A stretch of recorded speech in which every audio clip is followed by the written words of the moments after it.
Businessman है ना, अपनी ऑफिस में बैठा है और बहुत परेशान लग रहा है। सच में यार, ये जीएसटी में कंपोजिट एंड मिक्स सप्लाई का चक्कर समझ में नहीं आ रहा। कौन सा टैक्स लगेगा ये समझ में नहीं आ रहा। कैसे कैलकुलेशन करनी है, क्या जीएसटी का रेट लगेगा। अभी ऑफिस में अकाउंटेंट की एंट्री होती है।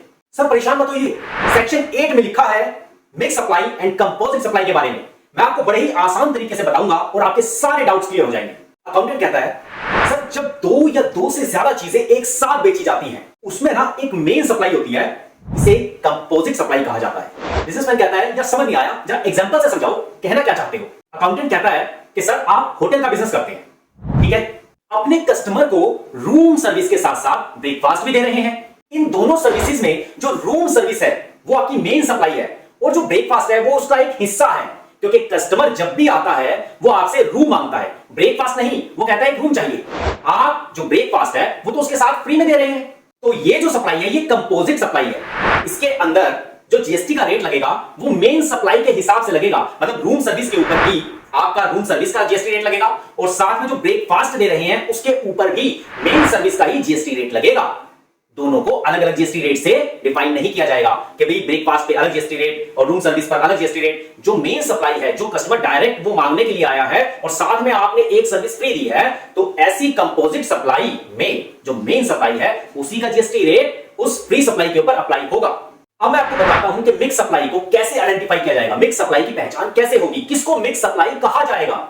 सर जब दो या दो से ज्यादा चीजों को मिलाकर बेचा जाता है और इसमें कोई भी मेन सप्लाई नहीं होती, जब मेन सप्लाई है ही नहीं, तो इसे मिक्स सप्लाई कहा जाता है, क्योंकि कस्टमर इसमें पर्टिकुलर एक चीज मांगने के लिए नहीं आया कि मेरे को ये चीज दे दो उसके साथ ये फ्री में मिल जाएगी, नहीं। तो जब आपके पास आया तो उसने देखा कि ये सारी चीजें आपको एक साथ मिल रही हैं, तो उसने किसी भी एक चीज की डिमांड नहीं करी, मुझे इसमें से ये दे दो, मुझे इसमें से ये दे दो। आपके पास दो से ज्यादा चीजें, 5-10 चीजों का एक बंडल बनाया गया, पैकेट बनाया गया और आपके सामने रखा हुआ है, और आपने आकर वो पैकेट मांगा, वो बंडल मांगा, कोई एक आइटम नहीं मांगी कि मेरे को ये दे दो, नहीं। आप आए और आपने देखा आपके सामने बहुत सुंदर सा एक पैकेट बनाकर रखा हुआ है, एक बंडल बनाकर रखा हुआ है। आपने आते ही कहा कि भैया ये पैकेट चाहिए, ये पैकेट कितने का है। तो इसका मतलब आपने किसी भी मेन सप्लाई की डिमांड नहीं की कि मेरे को ये मेन सप्लाई चाहिए, मेन चीज चाहिए, नहीं। आपने पूरे पैकेट को देखा और पूरे पैकेट को खरीदने की बात करी, तो इसको कहा जाता है मिक्स सप्लाई, जिसमें बहुत सारी चीजों को मिक्स करके आपको बेचा जाता है।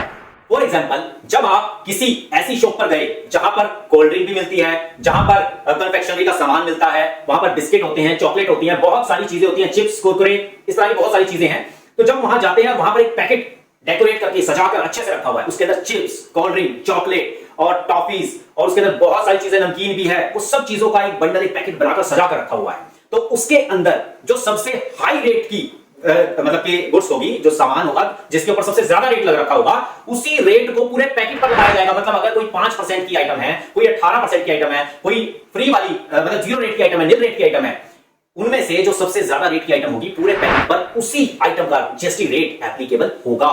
मिक्स सप्लाई में बस यही नुकसान है कि आपको एक छोटी सी आइटम जो 28% की है या 18% की है और बाकी सारी 5% की है या निल जीएसटी रेट की है, आपको मजबूरन पूरे पैकेट के ऊपर हाई रेट ऑफ जीएसटी पे करना पड़ता है। बिजनेसमैन अकाउंटेंट को कहता है यार ये तो आपने बड़े ही कमाल की इंफॉर्मेशन दी है, बहुत ही अच्छे से और डिटेल में बताया है। अब तो मुझे कंपोजिट सप्लाई और मिक्स सप्लाई दोनों के बीच में फर्क पता चल गया है। अब मैं अपनी सप्लाई को बड़े ही बेहतरीन तरीके से बेचूंगा और इसका एडवांटेज भी उठाऊंगा। अब मैं गलती से भी कंपोजिट सप्लाई को मिक्स सप्लाई की तरह ना ट्रीट करके और मिक्स सप्लाई को कंपोजिट सप्लाई की तरह ना ट्रीट करके दोनों को अच्छे से ट्रीट करूंगा। जो कंपोजिट है उसे कंपोजिट सप्लाई की तरह बेचूंगा और जो मिक्स सप्लाई है उसे मिक्स सप्लाई की तरह बेचूंगा। अब मुझे परफेक्टली अच्छे से समझ में आ गया है कि ये कंसेप्ट आखिरकार क्या है। तो दोस्तों ये था section 8 composite supply and mix supply का एक सेक्शन। मुझे उम्मीद है आपको ये वीडियो बहुत बहुत बहुत पसंद आई होगी। आपने वीडियो को लाइक, कमेंट और शेयर कर दिया होगा और बेल आइकन को प्रेस कर दिया होगा। इससे होगा क्या, जब भी हमारी YouTube चैनल पर कोई नई वीडियो आएगी तो सबसे पहले आपको देखने को मिलेगी। और जो नए सब्सक्राइबर, नए दोस्त हमारे चैनल पर पहली बार आए हैं और उन्होंने हमारे चैनल को सब्सक्राइब कर दिया है, उन सभी का बहुत बहुत धन्यवाद। वीडियो को पूरा देखने के लिए आप सभी लोगों का तहे दिल से बहुत बहुत धन्यवाद।